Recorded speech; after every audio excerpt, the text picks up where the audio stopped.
Well, that was an upset. And a dominant performance by Brendan Allen. He didn't just win the fight, he broke RDR. Caused him to quit in between the 4th and 5th rounds due to exhaustion. It could be an injury or something, but it looked like it was due to exhaustion. He was noticeably slowing down after every round, and clearly, after the second, he was just not the same fighter. In between the rounds, it took him a while to even stand up. He took such a long time that even his coaches were wondering where he was. They were waiting in the corner for him, and they saw him still on the other side of the octagon. Then in between the 3rd and 4th, he was still on the ground as Allen was in his corner already seated, watching RDR still having a tough time standing up. And that is why Allen began the 4th round with a very high fight IQ move, shooting a double leg immediately and easily getting it, which was also his first takedown of the fight. And then, of course, between the 4th and 5th, RDR was laying on the ground. It seemed like his coaches wanted to help him up, but good on referee Jason Herzog on stopping the coaches from helping him up. He had to stand up himself, and if he was unable to,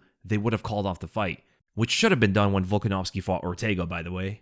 At the end of that 3rd round, Ortega was helped up by his coaches. That was after Volk unleashed at the end of the round with ground and pound shots. But here, Reinier De Ridder did not get the same benefit, and he quit on the stool. And it wasn't the first time RDR has quit in a fight. He also quit at one championship against Anatoly Malikin, but this time in the UFC in a high-stakes fight with a title shot in near reach. I think his coach asked him if he's done, and RDR affirmed that he was done. And if a fighter says he's done, then they should end the fight. Good on his coaches to not replicate what Raquel Pennington's coaches did when she quit in the corner, sending her out there to get slaughtered by Nunes in the next round. Because if RDR's coaches somehow convinced him to continue, he would have probably got hurt in that 5th.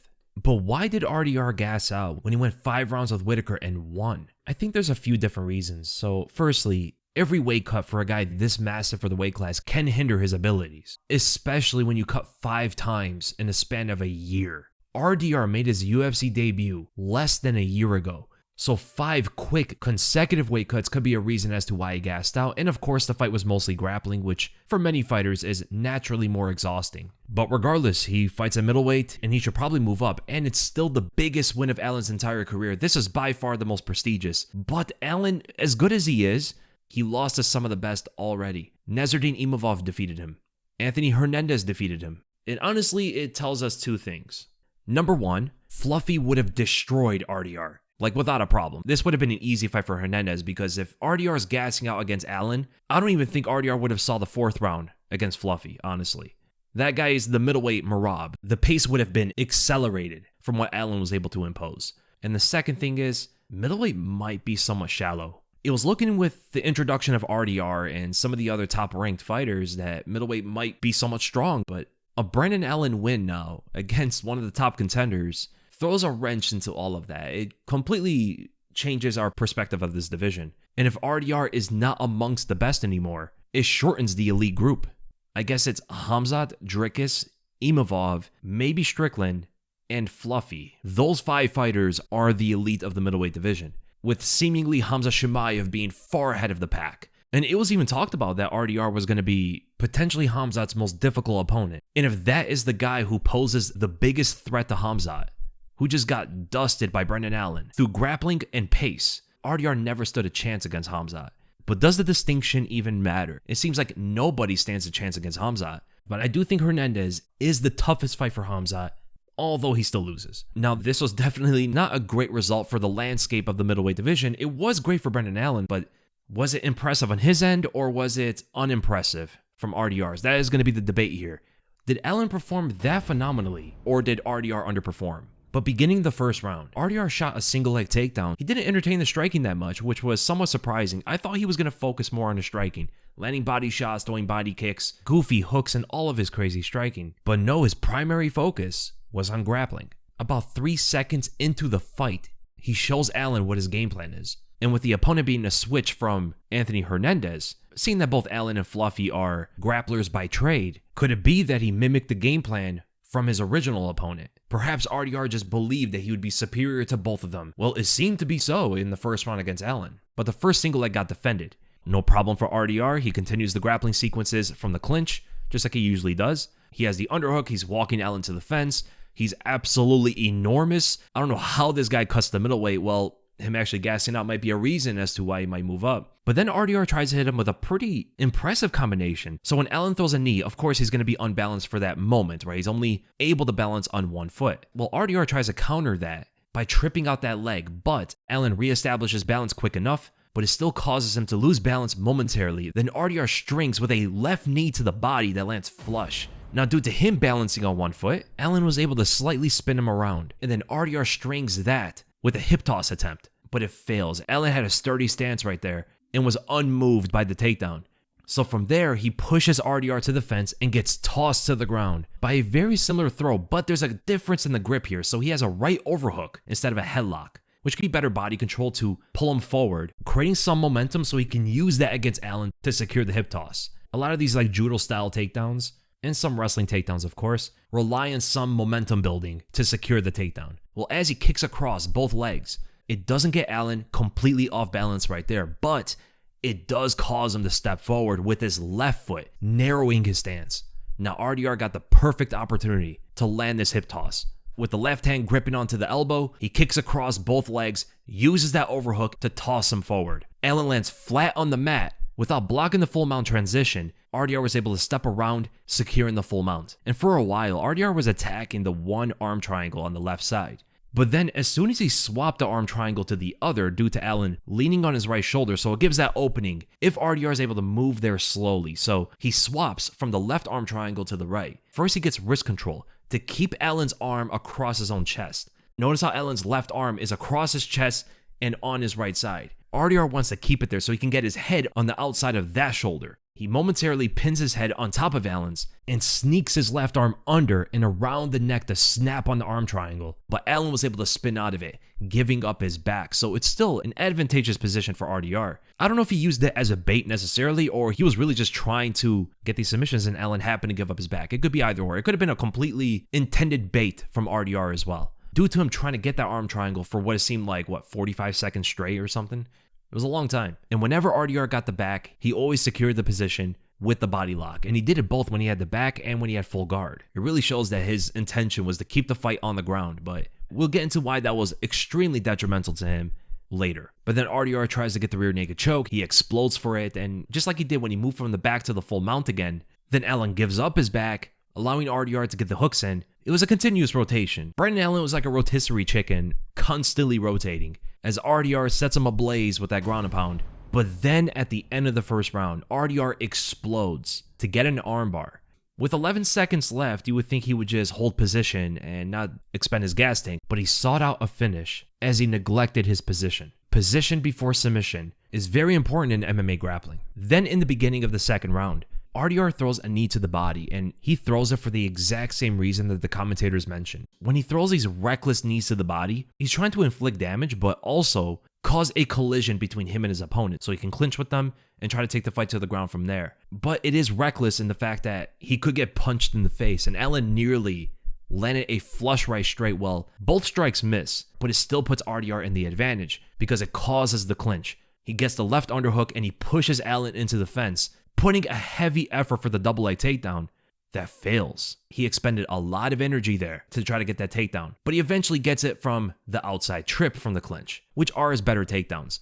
He's much better at throwing the opponent, tripping them from the clinch, than getting the traditional wrestling doubles and singles. But Allen slowly built himself up to his feet, and RDR was not letting up on trying to get his back, so he had one hook in. Allen's on both feet here. He is standing, and RDR jumps up, puts his foot on the fence, toes are through it. He doesn't look like he's gripping it though, but instead he pushes off the fence, causing them to fall to the ground. And as they land, RDR attempted the other hook, but unsuccessfully. That was a huge mistake by RDR because now he's on the bottom and he expended again a lot of energy to try to get his back. And now RDR is fighting from his guard. He body locks it with the figure four to keep the fight there. So at this point, he has no intention of standing up. He just wants to fight from the guard, and it is very difficult these days to win from the guard. But he was very persistent on getting that armbar. He threw it up like 100 times, and those were the main points as to why he even opened up his body lock to attack with the armbar, and he failed every time at it. But there was one moment he did get the inverted triangle, which we'll get to later. It's just so easy for Allen though to defend those arm bars. RDR has control of that right arm, and of course Allen recognizes it. And all he does to free up his arm is land ground and pound. So you see how RDR's left arm is controlling Allen's right? Allen lands a left hammer fist, and now look what happens to RDR's arm. Frees Allen's to guard his head, and poof, the arm bar disappears. Once again. Here he throws up his legs again, but this time it wasn't for an armbar, but he's trying to cause separation. He got hit by some big elbows at this point, and by him throwing up his legs, it never really separated Allen too much, as he was able to stack on him and apply so much more pressure on top, only for RDR to secure the body lock once again in full guard until he gets control of the arm and then angles for the armbar again, and Allen's on it every time, dude. He keeps his body as close to RDR as possible, and is countering the angle by grabbing around his head with a single collar and using it sort of like a can opener sometimes, pulling the head forward, applying more pressure on the neck until the armbar threat is gone, so then he can open up with ground and pound. RDR almost gets the inverted triangle, but Allen slipped his head out of it, landing more ground and pound shots, putting his forearm into the neck, just gassing RDR out, man. And then into the third round, Allen begins with an immediate body kick, recognizing that RDR is gassing out. But then RDR put together a combination for his next takedown. He throws a jab, which lands successfully. I wonder why he just didn't strike as much. Use the reach more, throw more body kicks, and mix up the approach. Don't make the game plan so obvious. He's shooting all of these takedowns early in these rounds. Well, off of the jab that lands, he shoots a single leg takedown, which initially gets defended. But RDR rises into the clinch, grabs around the back, and walks Allen close to the fence. Allen has wrist control, but RDR had a sufficient grip to trip and drag him to the ground regardless. And as Allen was rising to his feet, RDR uses that opportunity to get the back, sinking both hooks, then securing the body lock after, resembling the first round. Allen spins while inside the body lock, which he wasn't able to do in the first. And notice how he spins toward the feet. That's the angle to take when you're trying to spin out of it. Spinning the other way makes it a lot more difficult. So excellent reversal there from Brendan Allen. Then he grabs onto a can opener, which is going to apply more pressure, and it can also loosen up the full guard. But regardless, he lets go of it, landing another devastating elbow. And notice how he's controlling Allen's right arm? Yep, he's going for it again.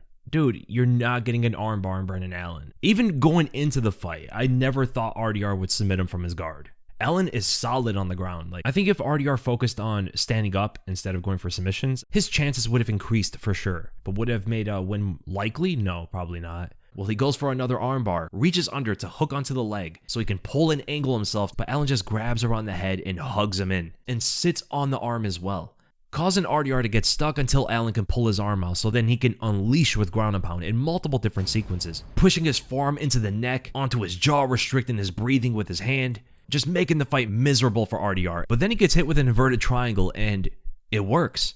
Allen's stacking on top and he falls into it, which ends the third round. But beginning the fourth, Allen makes a veteran move, attacks immediately with a takedown, knowing that RDR just didn't have the strength to defend against it. And so trivial, in fact, that he was able to lift him in the air and RDR positioned himself ready to fight out of the full guard. There was no resistance to that takedown. But also to note, when he set it up, he did throw a feint first up top, making RDR think it was going to be a punch to the head, opening a clear path for the takedown.